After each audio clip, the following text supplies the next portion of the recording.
Entonces, para empezar, ¿qué son las bases de datos?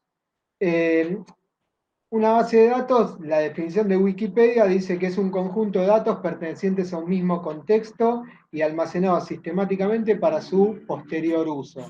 ¿Sí? Es una definición formal, digamos, de base de datos. Por otro lado, hay unos programas que se llaman Database Management System o DBMS es la sigla, que son, digamos, los programas que hacen de interfase con nuestra aplicación y nos permiten almacenar y después acceder a los datos de una forma rápida y sobre todo estructurada. ¿Sí?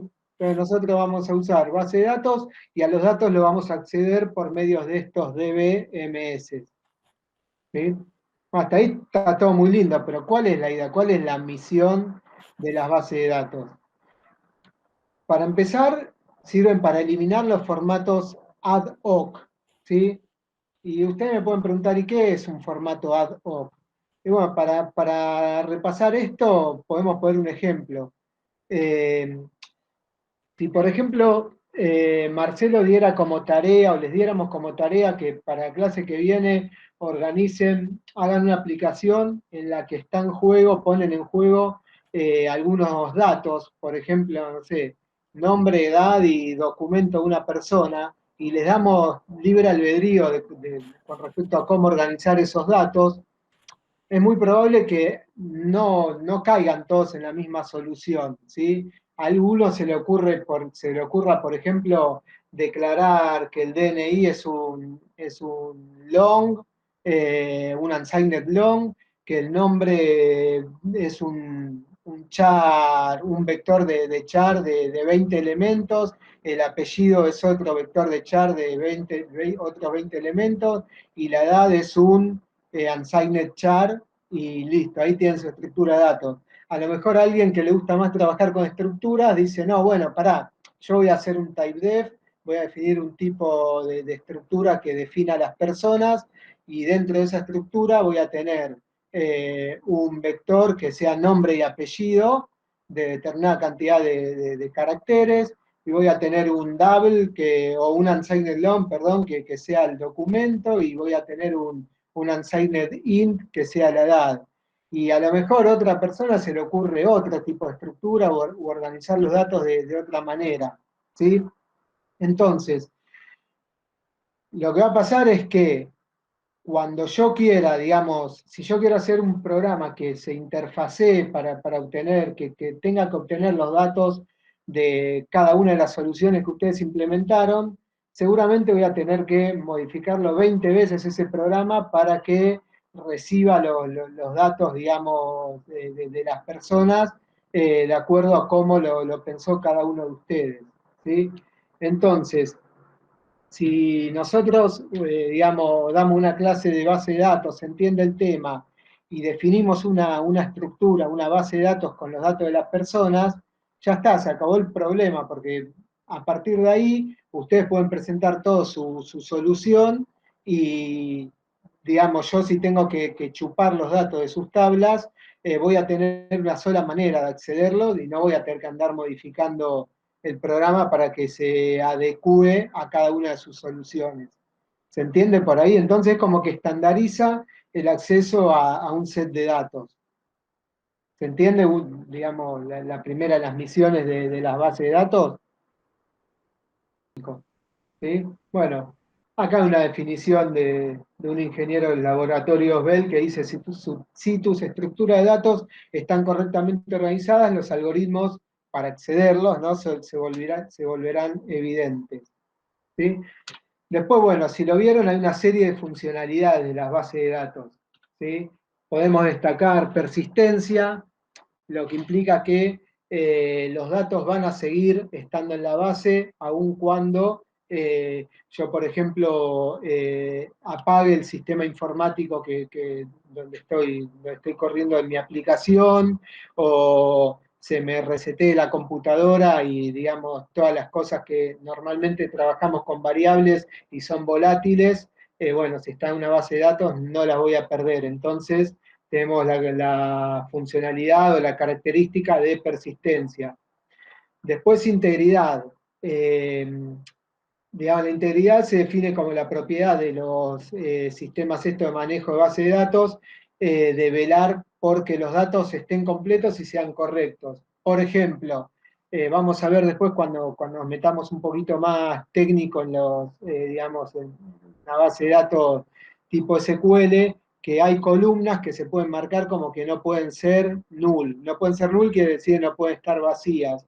Bueno, la base de datos va, digamos, el DBMS se va a encargar de que si yo quiero guardar un registro, una entrada en una base de datos con un campo que está marcado que no puede ser null, digamos, no se lo digo en el momento en que lo quiero insertar, va a salir con un error y me va a decir, no, mirá, este dato vos me dijiste no podía estar en blanco, entonces revisá la información y volvé a enviarla. O por ejemplo, por ahora no saben qué es, pero si hay un campo que está marcado como que es una clave primaria, no me va a permitir que se repita. Si yo quiero guardar un registro con una clave primaria o una llave primaria que ya existe en la tabla, me va a decir, no, momento, esto no se puede hacer porque no se puede repetir la primary key. Entonces, bueno, estas son algunas de las propiedades de integridad de los DBMS. Si voy muy rápido, frenenme, pero la idea de esto, lo tienen que haber visto, es pasarlo rápido, ¿sí?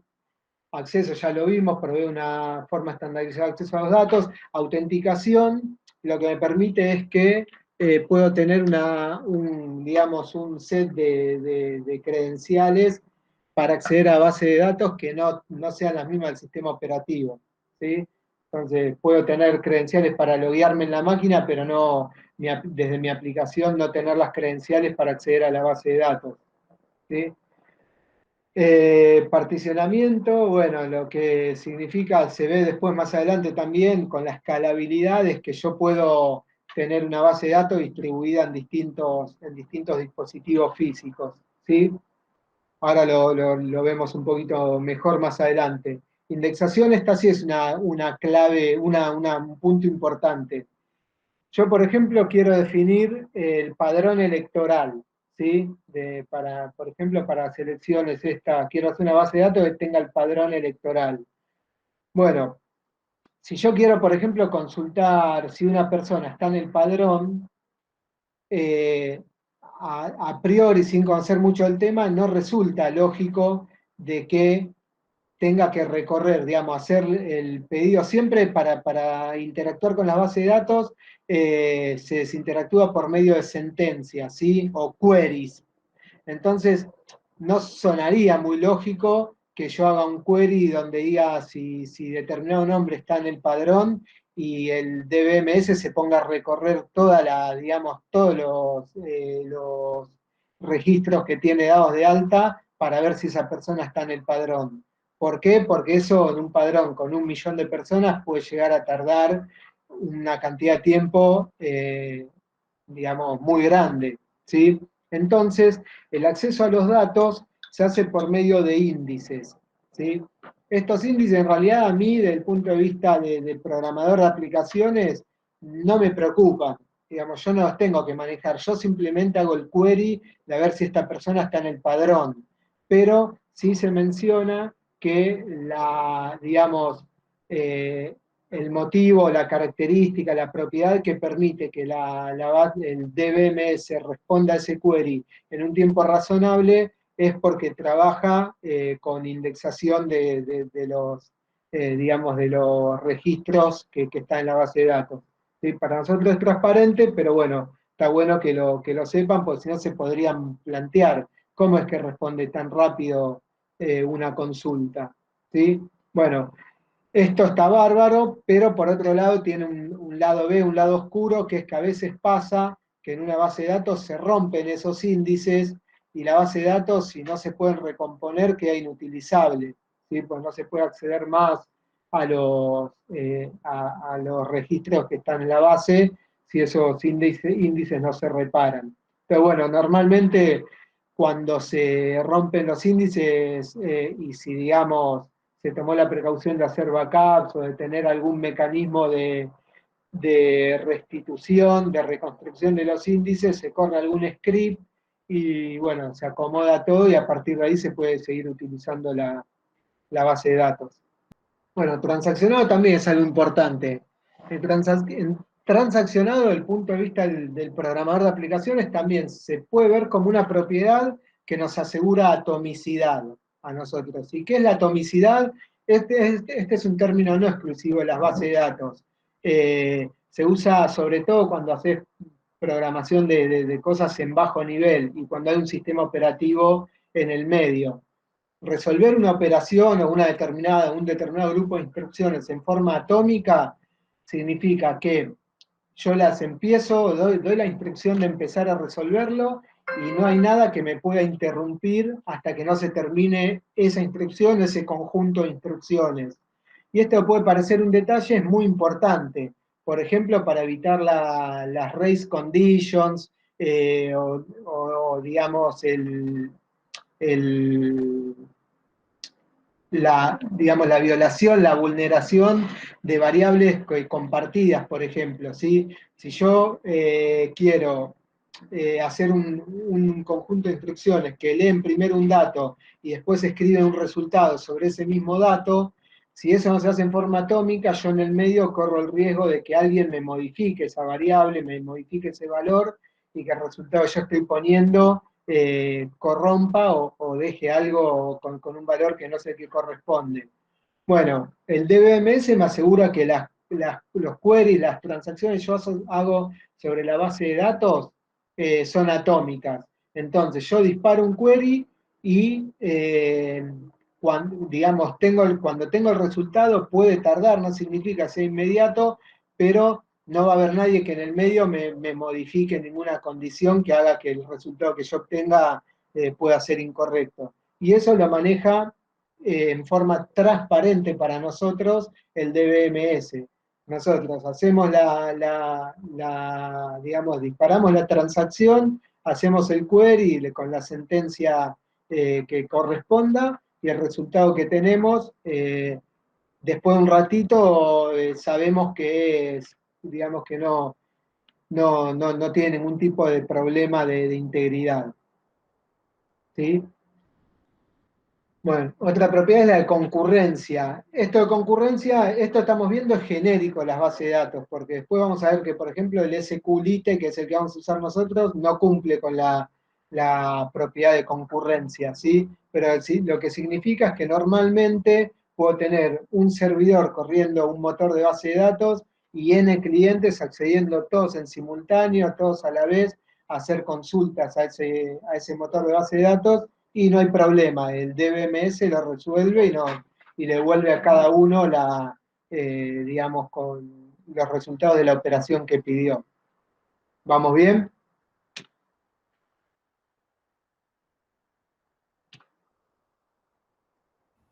Bueno, espero que sí. Sí, sí, sí, claro, sí. Sí, sí. Después tenemos la propiedad de escalabilidad, que, digamos, como pueden deducir del nombre, significa en cómo puedo yo después hacer crecer mi base de datos a medida que se va agrandando la cantidad de registros, la cantidad de tablas, el volumen de información que maneja. Se puede empezar con algo muy chiquito y después resulta que esa aplicación empieza a tener un montón de transacciones y empieza a crecer en volumen. Bueno, las bases de datos son escalables, después vamos a ver un poquito medio por arriba que no todas las bases de datos se escalan de la misma manera, con los mismos criterios, pero sí a priori se pueden escalar.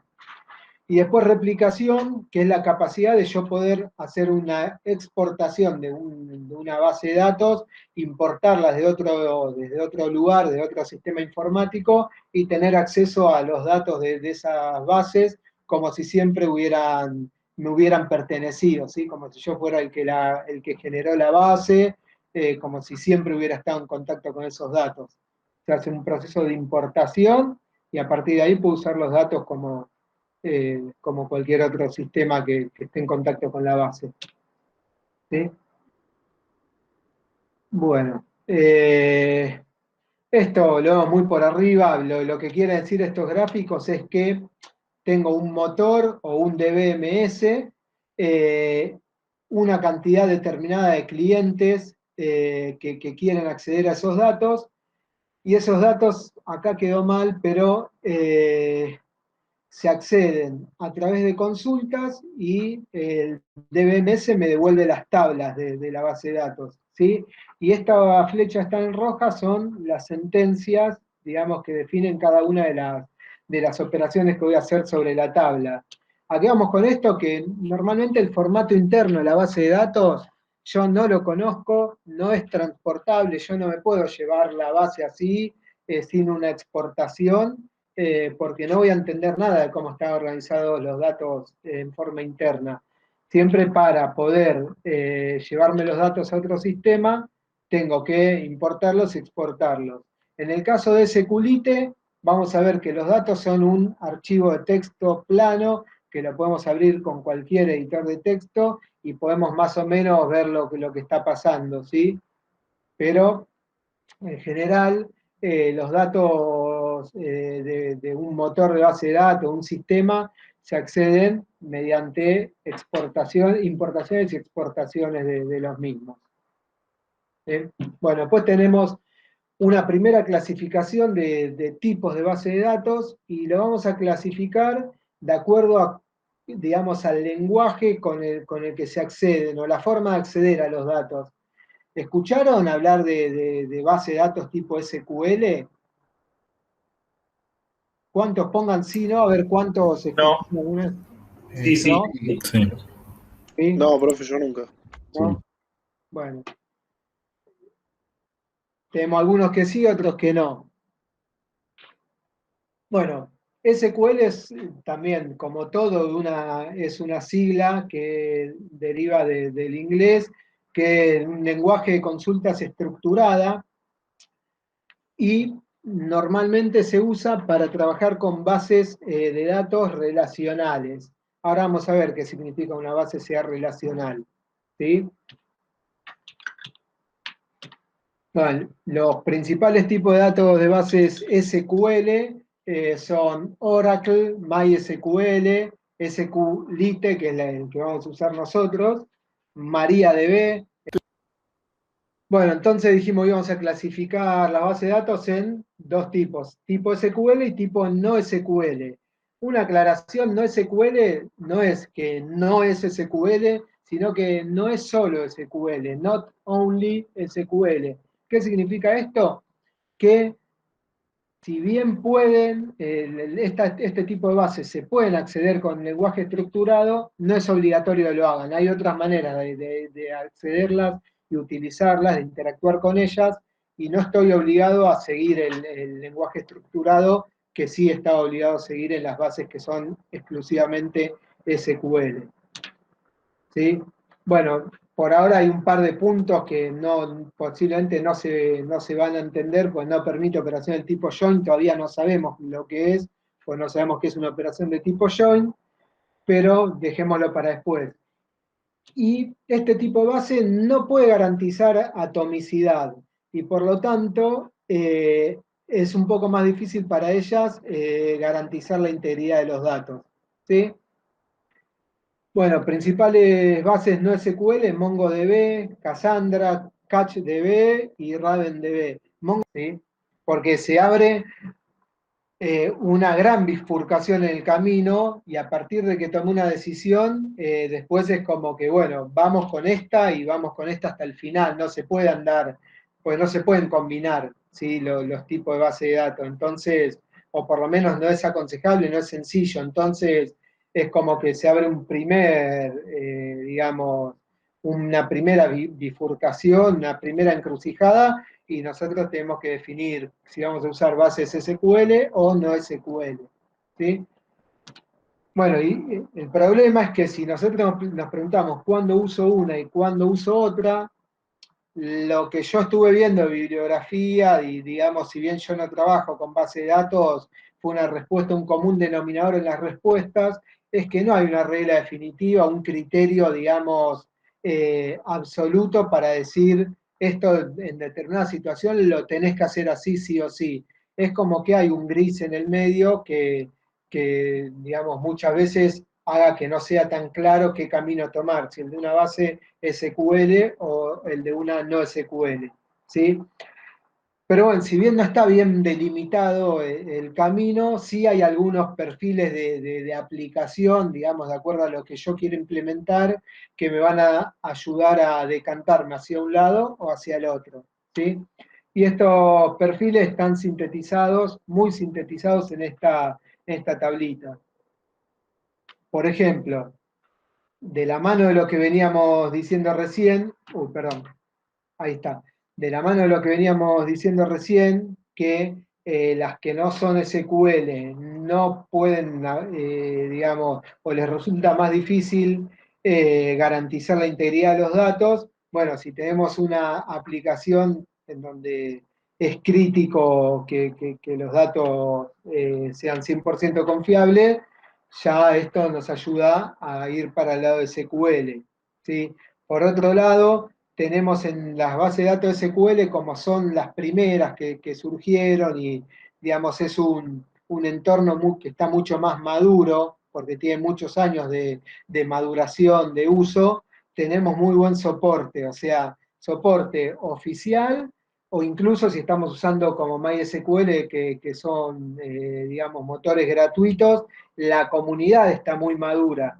La comunidad es como que cualquier cosa con la que nos topemos, ya hay alguien con el que pasó por la misma situación y nos puede dar una mano para resolver situaciones que en los sistemas muy nuevos y que no están tan maduros, a lo mejor no está tan clara o no tiene tanto tiempo de probada cierta solución, ¿sí? Entonces, eso nos ayuda, digamos, a decantarnos para el lado de la base de SQL. Por otro lado, las SQL, las bases de tipo SQL, no están del todo o naturalmente orientadas a lo que es cloud o nube. Todos escucharon hablar de programas o de sistemas que van en la nube, cloud. ¿Tienen ese término presente? Sí, sí, sí. ¿Sí? Bueno, ahí que veo que casi todos contestan que sí. Bueno, hoy por eso le decía que MongoDB ganó mucha popularidad, porque hay muchos sistemas en la nube, hay muchas tiendas online, ese tipo de cosas como de sistemas, es como que está en pleno auge, hay mucha efervescencia de aplicaciones que trabajan con eso, mismo con el advenimiento de todos los sistemas electrónicos de pago, mercado pago, todo este tipo de plataformas que ofrecen transacciones en la nube. Y entonces, si vamos para ese lado, es más natural por ahí volcarse por una aplicación no SQL, ¿sí? Entonces, bueno, ahí tenemos un poco el balance. La no SQL es como también es más natural utilizar ese tipo de base de datos cuando vamos a acceder a grandes volúmenes de datos, ¿sí? Y acá el último punto, ahora lo vamos a ver un poquito con mayor detalle, digamos que las bases SQL, las no SQL tienen distintas formas de escalar.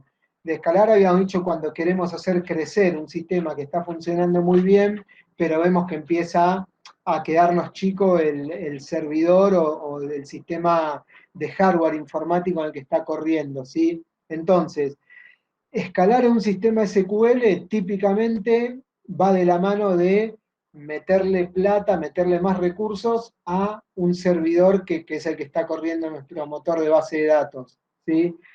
Entonces, ¿qué significa? Bueno, poner un procesador más grande, poner más memoria, poner un disco de estado sólido, por ejemplo, como para acelerar el acceso a la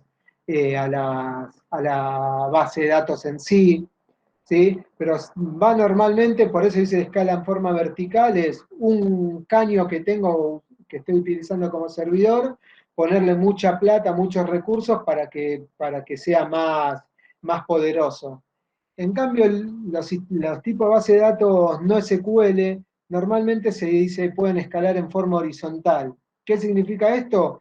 Que si empezó a crecer mi volumen de datos y yo necesito digamos, que crezca mi DBMS, no necesariamente tengo que modernizar o ponerle más recursos a la máquina en la que está corriendo el DBMS, sino que puedo poner una segunda máquina en paralelo.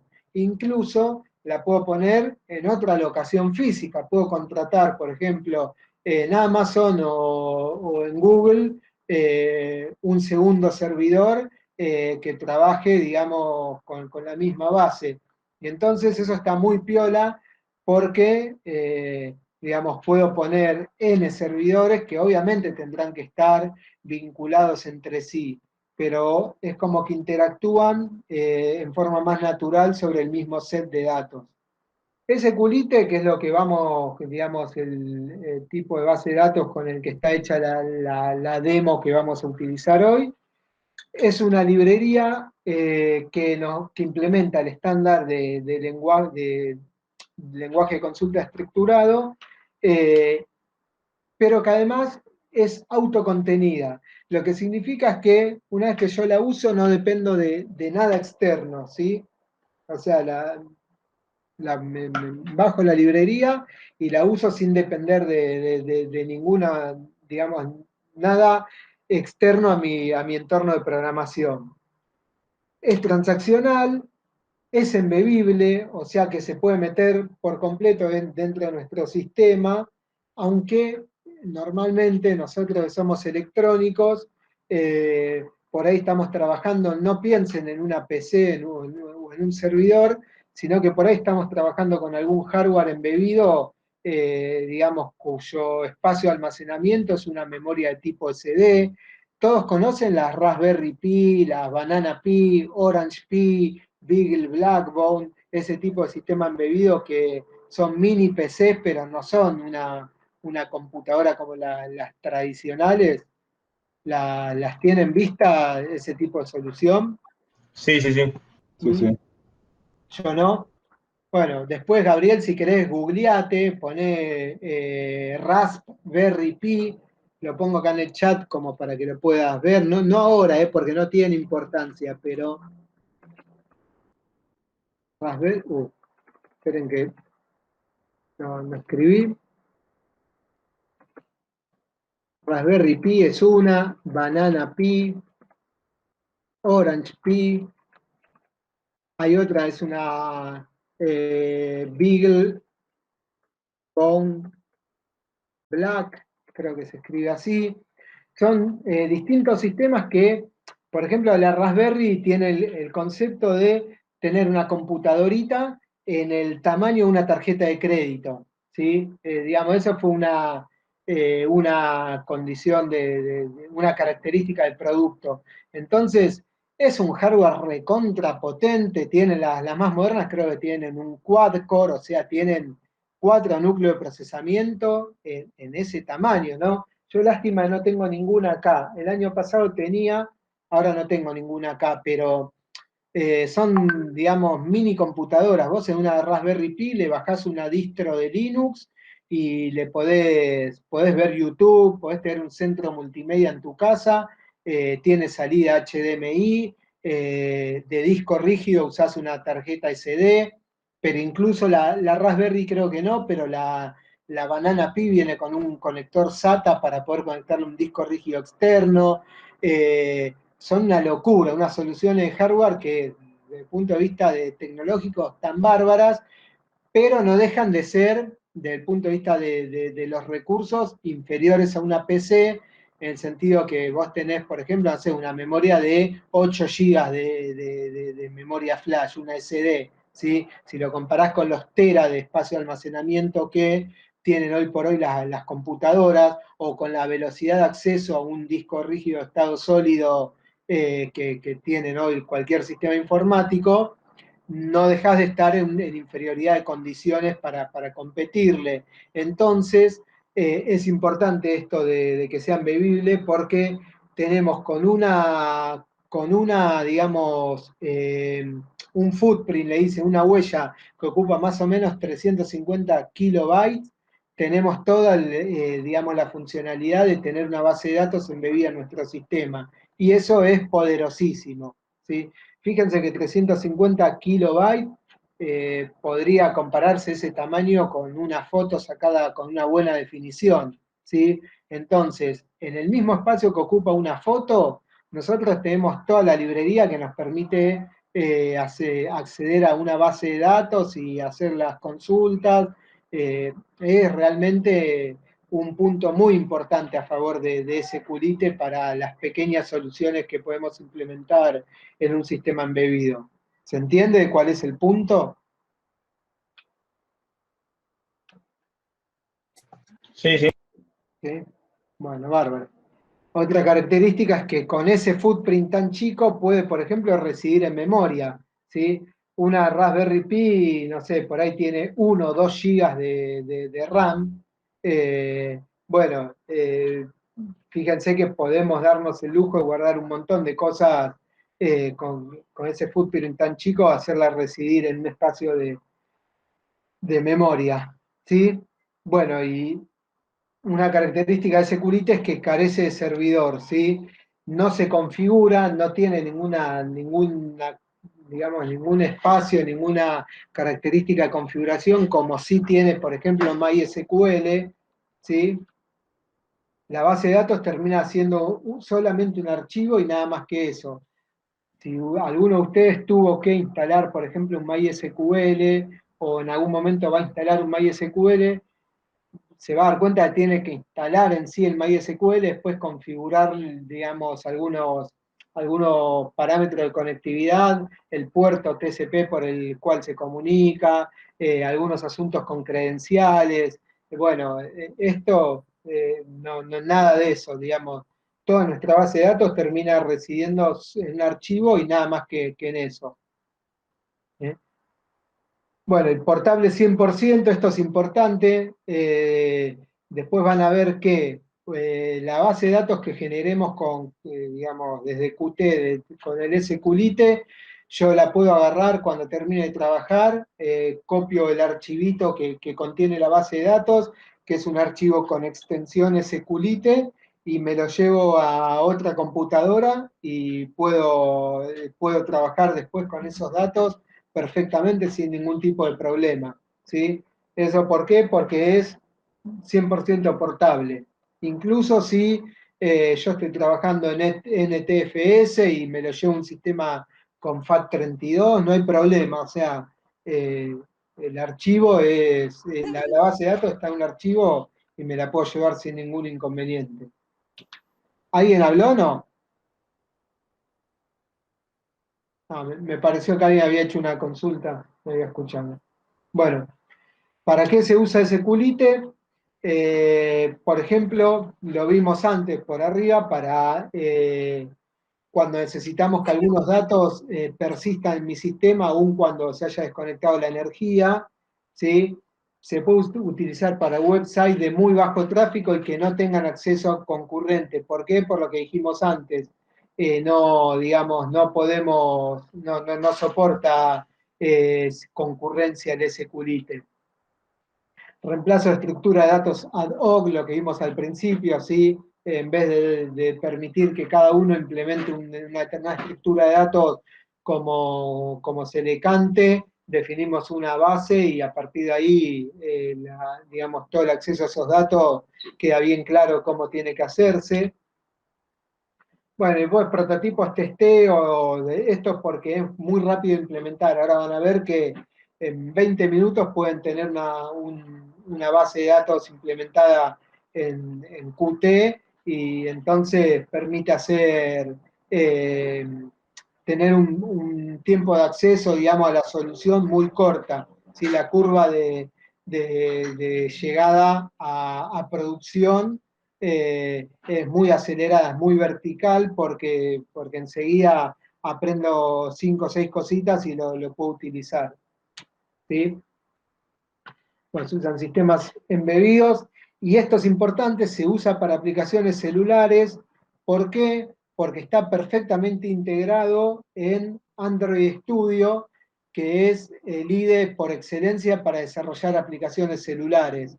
¿Sí? Cuando uno quiere empezar a hacer aplicaciones para celulares, si te empezás a interiorizar, vas a ver que digamos, o por lo menos hace un tiempo, las aplicaciones para celulares se desarrollaban por excelencia en Java y, digamos, el IDE para trabajar en el desarrollo de aplicaciones celulares era el Android Studio, que es un IDE que se descarga gratuitamente y que, digamos, está buenísimo porque si bien es muy pesado, es bastante pesado, tiene emuladores de dispositivos. Yo puedo, digamos, cuando creo un proyecto, decirle que mi aplicación apunto a que se use en celulares y tablets, por ejemplo. Entonces hay un montón de dispositivos que están incluidos en el set de herramientas del Android Studio y yo puedo terminar de programar y decirle, bueno, lo voy a emular a ver cómo funcionaría esta en una tablet Samsung, tal modelo. Y bueno, si está dentro de, de los dispositivos que soporta mi versión de Android Studio, lo puedo emular. Después puedo decir, no, esto es para Android TV. Entonces hago una aplicación con las características de las aplicaciones de Android TV y lo emulo en un televisor. Entonces es súper poderoso digamos, está buenísimo. Y bueno, el Android Studio tiene soporte para SQLite, con lo cual, igual que como dijimos con Qt, si deciden hacer una aplicación celular, en muy corto plazo pueden estar jugando con base de datos para su aplicación. ¿Sí? Bueno, eso es para qué se usa. Vamos a ver ahora para qué no se usa. No se usa para aplicaciones cliente-servidor, por lo que dijimos, no resuelve concurrencia. No se usa para website de alto tráfico, de alguna manera por lo mismo, pues si hay alto tráfico, estoy pensando en que hay más de un cliente tratando de acceder a los datos y eso no lo voy a poder resolver. No se usa para volúmenes de datos muy grandes porque la base está limitada a 2 GB, ¿sí? Y no se usa en aplicaciones concurrentes, por lo mismo de antes. Ahora vamos a ver un poco más técnicamente, a grandes rasgos, digamos, tipo un diccionario, qué cosas componen una base de datos, son importantes para nosotros. Para empezar, hay una tabla, ¿sí? Las tablas son los elementos principales de las bases de datos, están compuestas por filas y columnas, las podemos pensar como una hoja de cálculos, un Excel o una matriz, ¿sí? En la cual tenemos en las columnas atributos de nuestra tabla y en las filas tenemos registros, ¿sí? Ahora lo vamos a ver un poquito mejor. Cada archivo de base de datos puede tener una o más tablas, o sea, de hecho es normal, es sumamente común que no haya una única tabla, ¿sí? Que haya muchas tablas que compongan una base de datos, ¿sí? Después tenemos entidades, que una entidad es una representación de un objeto o concepto del mundo real descrita en una base de datos, ¿sí? Las entidades se describen desde el punto de vista de la estructura de base de datos utilizando un concepto abstracto que es el modelo de datos en sí. Ahora vamos a ver qué significa esto. Cada entidad está constituida por uno o más atributos o campos, digamos, ¿sí? Por ejemplo, una entidad alumno podría tener los atributos nombre, apellido, fecha de nacimiento, legajo y bueno, cualquier otra cosa que se les ocurra que pueda ser, digamos, pueda ser interesante de escribir de un alumno. ¿Sí? Esos son todos los atributos o campos y que normalmente en una tabla van en las columnas verticales. ¿Sí?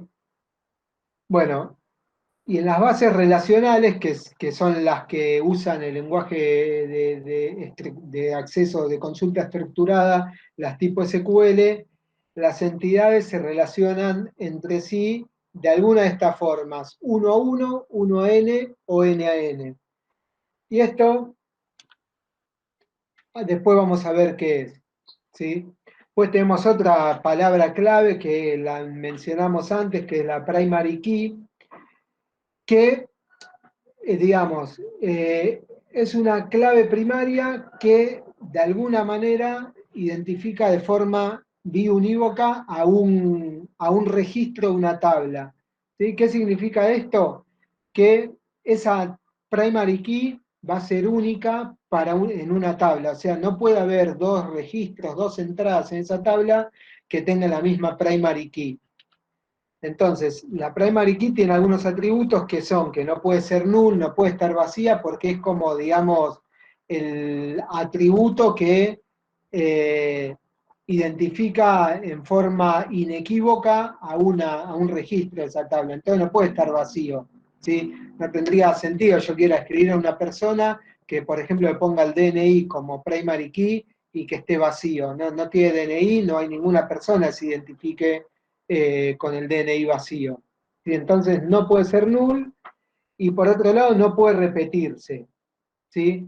Cada tabla solo puede tener una clave primaria, una primary key. Yo no puedo definir una tabla que tenga, por ejemplo, de alumnos donde tenga una primary key DNI y una primary key legajo dentro de la universidad.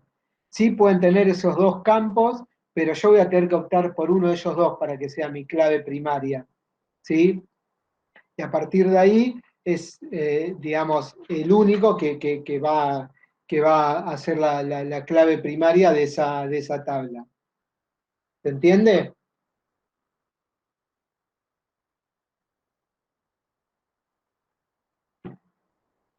Sí, sí. Sí. Bueno, Bueno, cuando ya- después hay otra palabra o otro concepto que es la foreign key. ¿Sí?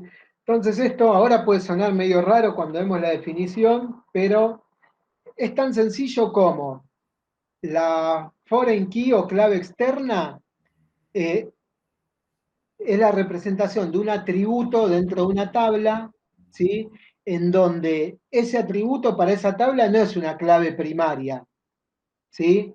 Pero sí lo es para otra. Por ejemplo, volviendo al caso de alumnos, yo, por ejemplo, digo que el legajo de determinado alumno es la clave primaria. Entonces, en la tabla de alumnos voy a tener el legajo 1, Juan Pérez, el legajo 2, Agustina Quirós, el legajo 3 será otro nombre. Y después voy a tener una tabla de notas, ¿sí? En donde va a tener también el legajo, ¿sí?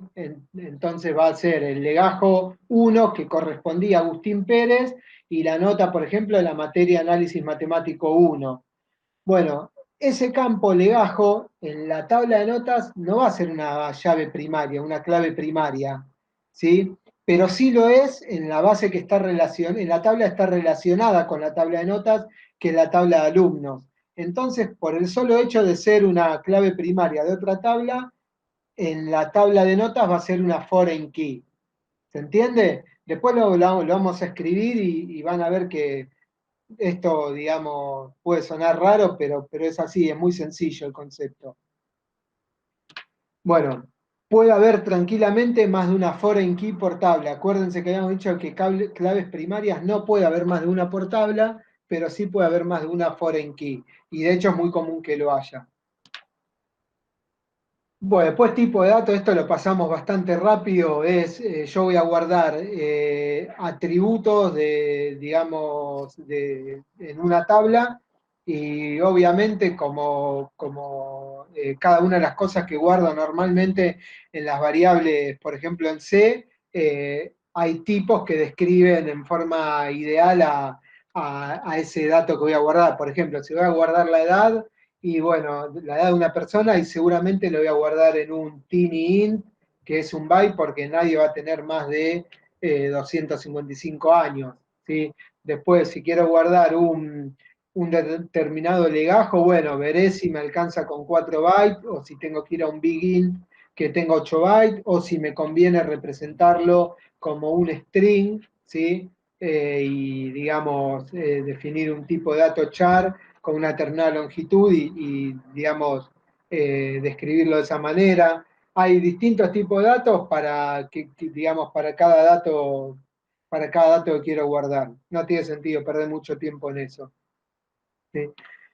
Bueno, tenemos tipos de relaciones. Dijimos que había relaciones uno a uno y estas son poco frecuentes, ¿sí? ¿Por qué son poco frecuentes? Pues normalmente si tenemos una relación uno a uno, normalmente se puede redefinir nuestro modelo de datos para que esas dos tablas estén, digamos, unificadas en una sola.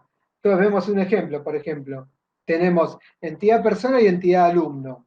Cada persona tiene un único DNI y cada alumno tiene un único legajo. Entonces, tenemos una entidad persona con una primary key DNI y los campos, digamos, los atributos de esa persona son nombre, apellido y fecha de nacimiento. ¿Se llega a ver con el tamaño de letra que tiene ahí? ¿Se ve bien? ¿Se llega a distinguir? Sí, Mariano, se entiende. Sí, sí, se ve. Sí, se ve. Bueno, bárbaro. Y teníamos una entidad alumno que tiene una primary key legajo y además tiene atributos, la carrera que cursa ese alumno, la fecha de ingreso a la universidad, las materias aprobadas, etc. Bueno, si tenemos este modelo, este tipo de entidades, es muy probable que lo podamos unificar en un tipo de tabla en la que tengamos una sola primary key, que puede ser el legajo, por ejemplo, y sumemos estos campos, persona, documento, apellido y fecha de nacimiento, al alumno. Y digamos, no tenemos dos tablas para describir una sola entidad. ¿Sí? Después tenemos relaciones 1 a n, que son las más comunes. ¿Sí?